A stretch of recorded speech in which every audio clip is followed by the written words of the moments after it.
parti. Les grandes gueules, c'est avec vous, auditeurs également aussi. Vous avez la possibilité d'interagir en direct. Les GG avec Daouda Mohamed Kamara, à qui je dis bonjour. Bonjour Lamine, bonjour à nos auditeurs et téléspectateurs. Voilà, comment tu t'es réveillé ce matin? Au pays de Nimba. La nimbatisation. Non, jusque là où je vous parle, oui. Je suis encore en Guinée. Je suis au paradis. D'accord. Maintenant, si le Nimba doit arriver, ça j'attends bien de savoir avec quelle allure ce Nimba viendra. Ouais. Mais pour l'instant, je suis au paradis. Même si le paradis a beaucoup de chaleur, a beaucoup d'obscurité et a beaucoup de problèmes. Et on nous a quand même promis qu'au paradis, quand vous y arrivez, vous avez droit, en tout cas selon vos comportements, vous avez droit à 7 vierges. Mais je ne crois pas que ce soit le cas dans ce paradis que nous avons en face. Et Nimba, peut-être ça va venir. Peut-être ça va venir. Allez. Mais pour l'instant, je me dis que c'est... Aïe. Non, mais parce qu'il faut rajouter le Nimba partout maintenant. Voilà. Oui. Radio Nimba, Guinée. Radio Nimba, Guinée. Voilà, Radio Espace Nimba. Autoroute Fidèle 4 Nimba, Guinée. Et Fidèle... Ça va, Mohamed. Voilà, merci beaucoup. À toi, ça pourrait vraiment être une grosse bêtise si on s'y engageait. Mais malheureusement, on va y aller là-dessus, mon cher Mohamed. Voilà. On va y aller. Ben oui, on va y aller. On attend. Voilà, le Nimba national. De toute façon, bientôt le FC. Tout sauf Nimba. Il est terrible ce garçon-là. Allez, Kissi Foté, bonjour et bienvenue. Bonjour Lamine. Comment ça va ce matin? Oui, ça va, ça va et je suis même très heureux parce que pour une fois, Gekedou a manifesté. C'est pas possible. Nous là-bas, on est gentils, on est contents, on ne se fâche pas. Ouais. Voilà, malgré la situation, parce que vous savez, sous Alpha, il y a eu ces routes depuis plusieurs années. Est-ce que ça va même pas bientôt faire 10 ans que cette route a été engagée? Ça fait un peu plus de 5 ans maintenant que sur les 18 km, on en est encore là. On est venu de Kissidougou jusqu'à 18-17 km de Gekedou. Le goudron s'est arrêté tout bonnement. Et sur plusieurs années, on n'a jamais su pourquoi cela s'était passé. Il n'y a que dernièrement que nous ayons eu la véritable explication autour de ça, avec ce groupement d'entreprises auquel participait Geekopress. Finalement, le travail n'a pas avancé. Il y a eu de timides volontés de relance. On a vu ça, des gens ont acclamé, ça a été télévisé. C'était de la poudre aux yeux de populations qui attendaient un dénouement sur ce tronçon depuis plusieurs années. Ça s'est finalement arrêté. Mais vous allez voir ce qui va se passer. On arrive à ces 18 km, on abandonne le travail, ça s'arrête là, la mine. Et puis on va en dehors de Gekedou jusqu'à 35 km et puis le goudron repart. Parce que c'était à Kondembadou, c'était après Kondembadou que le goudron repartait. Une belle qualité de route qui avait été faite jusque-là. Bel hommage au CNRD qui arrive et qui pose des questions et qui exige de Enanchin, l'entreprise qui avait la responsabilité de travailler sur Gekedou, Kondembadou, les 35 km. Finalement, c'est ce qui a été. Ils ont réussi à le faire. Une très très belle voirie. Moi, j'ai roulé dessus. Ouais. On a roulé dessus. Très belle on était route. parti là. La toute dernière, en tout cas, c'est une très très belle route qui a été exécutée. Mais sur les 17 km entre Gekedou et Kissidougou, la mine, ça ne va pas. Ça n'a pas bougé. C'est une jaune blanche. Et vous savez... Qu'est-ce qui se passe exactement, mon cher ami? Je vais y venir tout à l'heure. Vous savez, il y a quelques mois, en arrière, avant la reprise des grandes gueules, moi, j'étais à l'intérieur. Et chaque fois que j'y vais, je fais Kissidougou et Gekedou chez moi. Donc, nous sommes partis. La mine, ce que j'ai observé, parce qu'en décembre, même bien avant, j'y étais. Au milieu de l'année, j'y étais. Et puis avant, donc autour de septembre, fin août, j'y étais également. J'ai vu que ça se dégradait davantage. Mais ce que j'ai surtout observé, c'est que à la rentrée de Gekedou, une partie de la route s'est affaissée, elle s'est affalée, elle s'est laissée emporter par les eaux. Parce que vous savez, c'est une grande région pluvieuse. Au moment où nous sommes là, il n'y a plus de pluie, là-bas c'est boueux. Vous voyez la route pour entrer à Gekedou, c'est boueux, mais totalement boueux. Et à la différence des terres ici, Là-bas, nous avons une terre argileuse. À Conakry, c'est très caillouteux. C'est des roches sédimentaires que vous avez ici. Là-bas, c'est argileux. Et donc, quand il y a une petite pluie, avec la grande pluviométrie que nous avons là-bas, la mine, ça devient très, très glissant. Donc, pour revenir à ce que je disais, à la rentrée de Guékédou, je pense que c'est autour de 10-11 km. Tolo-Bengou, je pense que c'est quelque chose... Ça commence à Calam. Non, mais bien avant. Ce que je veux dire, c'est l'espace où il y a le... Comment ça s'appelle la route qui s'est affaissée. Oui, c'est à Tolo-Bengou. Exactement. Donc, je pense que c'est autour de 11 km. Oui, 11 km. Voilà. Donc, la partie, voici ce qui se passe. Sur la gauche, parce que moi, je me suis arrêté là, j'ai vu ce qu'il y avait. Sur la gauche, la mine, vous avez un bas-fond. Sur la droite, vous avez un bas-fond. Donc, la voie a simplement été remblayée. Depuis plusieurs années, c'est la voie des grandes gueules. Et ce qui se passe, c'est qu'avec beaucoup de pluie, il y a cette partie-là il y a une sorte d'érosion. La partie s'est donc érodée progressivement. Sur la droite, ça a bouffé finalement. C'est comme une bombe, un cratère d'une bombe qui était tombée quelque part.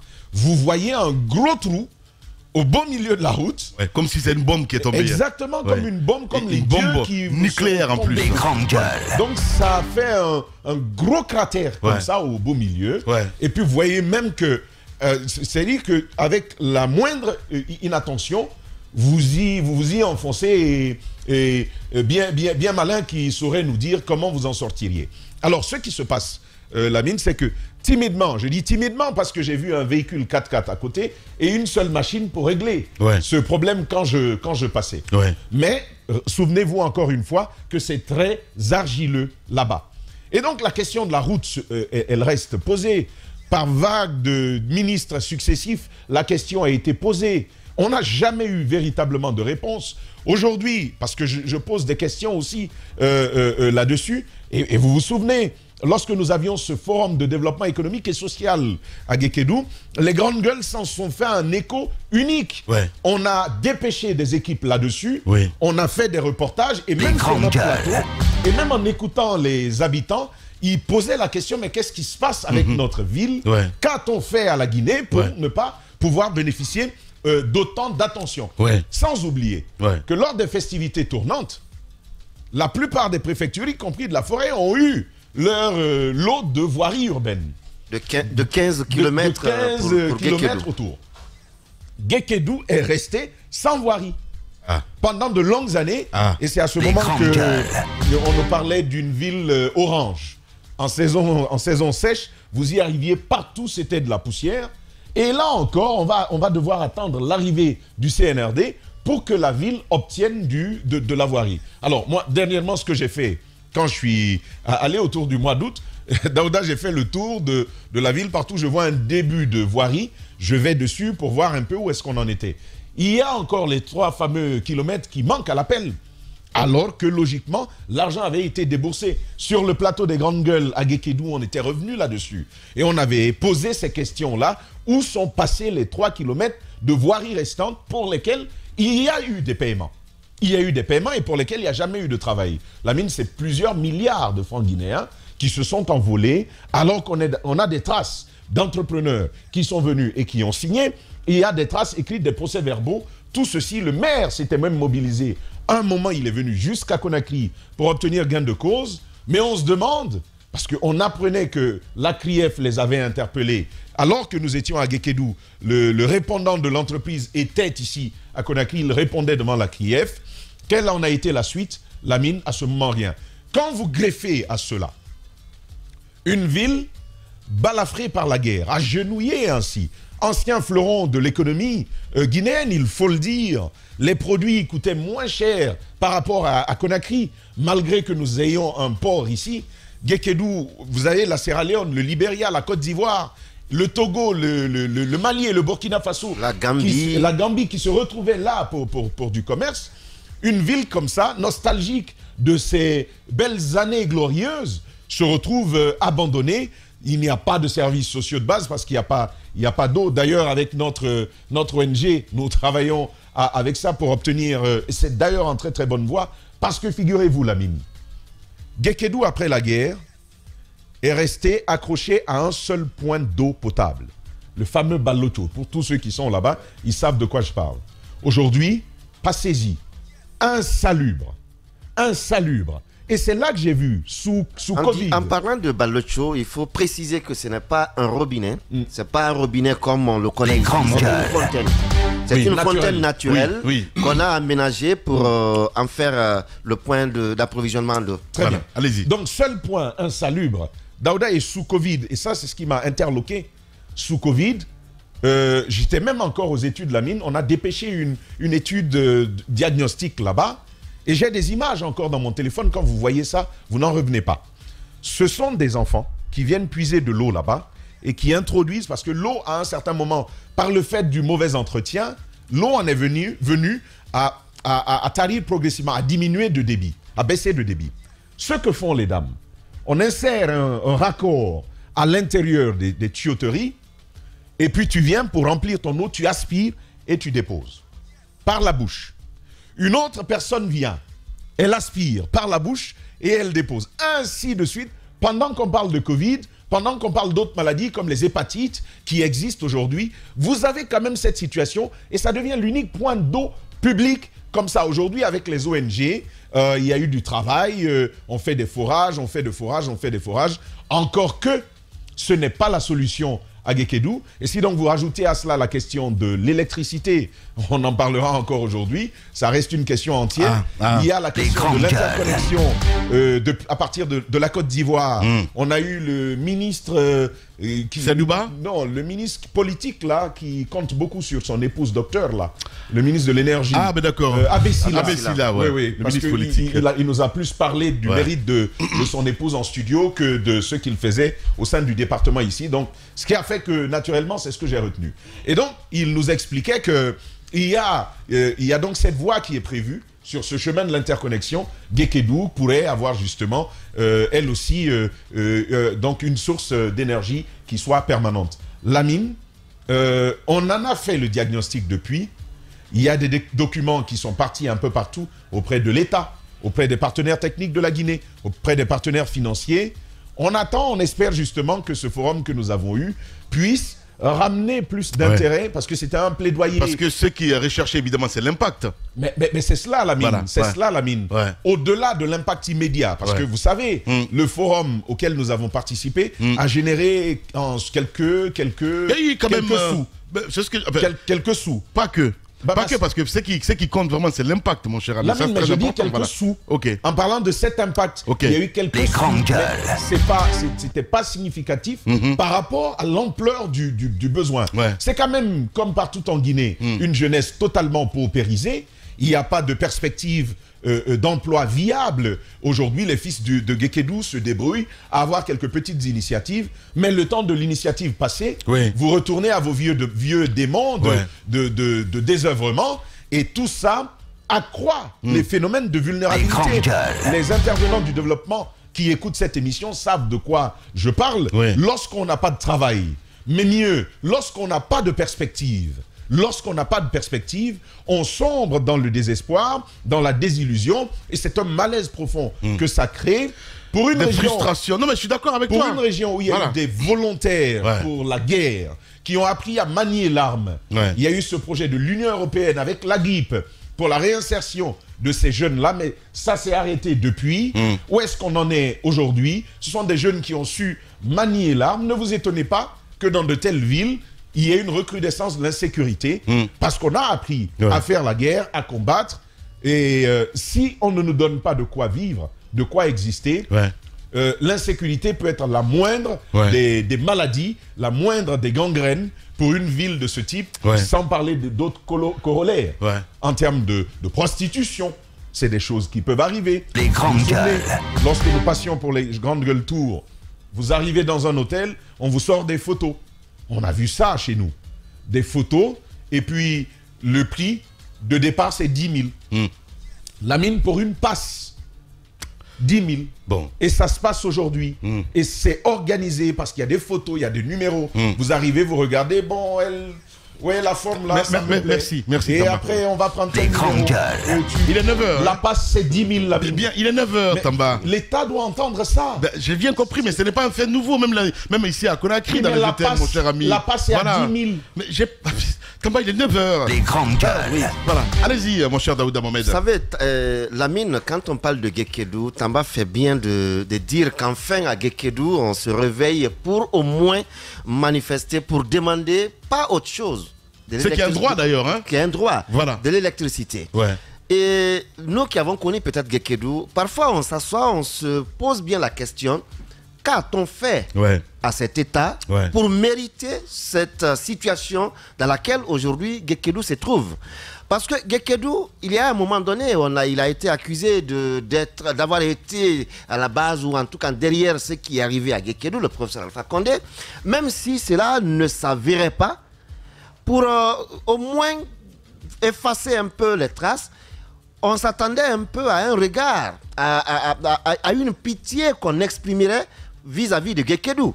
Mais c'est un droit quand même, quoi qu'on dise. C'est un droit, mais pourquoi on se pose des questions, que font les députés de Guékédou? Pourquoi on se pose la question? Non, je pose des questions. Je pose des questions, les gars. C'est important, mais justement. Je sais bien. Quand je parle ici de Guékédou, vous êtes les premiers à dire, mais non, nous on est bien. Et comme par magie, vous êtes en train de... Oui, c'est ça. Vous savez, le problème, c'est quoi? Je n'aime pas entendre. Je n'aime pas entendre. T'es en train de tout gâter, là. Je n'aime vraiment pas entendre que tel fils de Guékédou est ministre ou a été ministre, est ceci ou a été cela. Je ne veux pas entendre parce que de mon observation, je n'ai pas vu leur déchaînement pour restaurer Guékédou. Je n'ai pas vu. On se contentait à un moment donné Attention, le ministre Julien est un vrai guerrier pour ça. Yombuno? Oui. Attendez, l'actuel. Il se bat véritablement pour ça. Mais il faut poser la question, Daouda. Ça, c'est aujourd'hui. Au-delà des fils. Parlons à la République. Mais justement, parlons à la République. C'est ce que je dis. C'est ce que j'ai dit. Je ne veux pas interpeller le fils qui a été ceci ou qui est cela, mais c'est l'État central. L'État central. Mon problème, c'est l'État central. Autrement, aujourd'hui, normalement, il y a les élus là-bas aussi. Il y a des élus, oui, mais la politique, il y en avait où il y avait des élus, mais aujourd'hui, il n'y en a pas parce que nous sommes en transition, entre autres. Et aujourd'hui, c'est l'État central qui est interpellé. Comment comprendre que la route quitte Kissidougou jusqu'à quelques 18 km de Guékédou Centre, on s'arrête là net et on saute Guékédou, on va encore à quelques kilomètres après Guékédou, on engage les travaux pour continuer. C'est pas clair tout ça. C'est pas clair. Ça nous amène à nous poser la question, pourquoi ça? Qu'est-ce que Guékédou a fait pour mériter ce sort-là? Bien. Et qu'on soit dans une ville comme Guékédou. Là, on dit chez nous que quand un sorcier te tue, il ne vient pas à ton enterrement. Voilà. C'est ce qui se passe là. Merci de rappeler cela. Ça serait bien peut-être que... Pardon, je vais demander au réalisateur d'appeler le ministre des Infrastructures, mon cher Amadou, ça serait bien. Elhadj Gando. Elhadj Gando, oui, il est passé là-bas la semaine dernière. On va essayer de l'appeler pour comprendre exactement ce qui se passe. C'est passé quoi aujourd'hui? Si on manifeste aujourd'hui, c'est parce que tout simplement, c'est qu'il y a un droit, je le rappelais en début d'émission. Hier, on a parlé d'électricité, mais j'ai vu par exemple à Espace Première un de nos envoyés spéciaux, André Mossier-Milimouno, derrière la réclamation pour l'électricité, il y a la desserte en eau potable, il y a les voiries, il y a la finition des travaux Kalahou, Guékédou et Guékédou Kondé-Badou. Il y a ce travail, il y a aussi ces revendications qui sont là. Il faut bien se dire, jusqu'à la guerre, s'il y a eu un marché de la sous-région qui égalait Guékédou, c'était bien Banjul. En dehors de Banjul, c'est Guékédou et Banjul qui se concurrençaient jusqu'à la guerre. Et qu'aujourd'hui, c'est Guékédou soit, que vous arrivez à Guékédou, que vous ne trouvez pas où même manger, ça devient un problème. Ça, on se pose bien la question. Parce que le plus souvent, on dit non, vous avez eu des députés, vous avez eu des maires, vous avez eu des ministres, mais ce ne sont pas eux qui le font. Ce ne sont pas des ministres qui vont aller nous faire des routes. C'est le pouvoir central qui met dans ses priorités... Autrement, l'État. C'est l'État qui met dans ses priorités la restauration de Guékédou. Il n'y a pas une ville, une préfecture qui a émergé comme Guékédou et que d'un coup, sa fesse meurt, je peux dire. meurent et qu'on ne soit pas à même aujourd'hui de pouvoir relever cette ville. Parce que Guékédou relevé, il faut se dire que c'est un centre économique. Les gens quittaient Conakry pour aller s'acheter à Guékédou un complet jean. Regardez, ça on le sait les gars. Non, il faut le dire. Et qu'aujourd'hui, que ce Guékédou meurt comme ça. Les grandes gueules. Voilà, il faut le dire. Il n'y a rien dans la on ne nous a pas déclaré. On n'a pas déclaré Guékédou zone économique spéciale. On ne l'a pas déclaré. Guékédou s'est imposé cela. Oh. Oui. Et c'est vous qui pleurez ce matin dans le studio. Ben, on doit pleurer. Parce qu'on nous a tués. Vous avez quoi? On nous a tués. Je pense qu'il y a une malédiction quelque part. Allez, vous êtes chez les GG.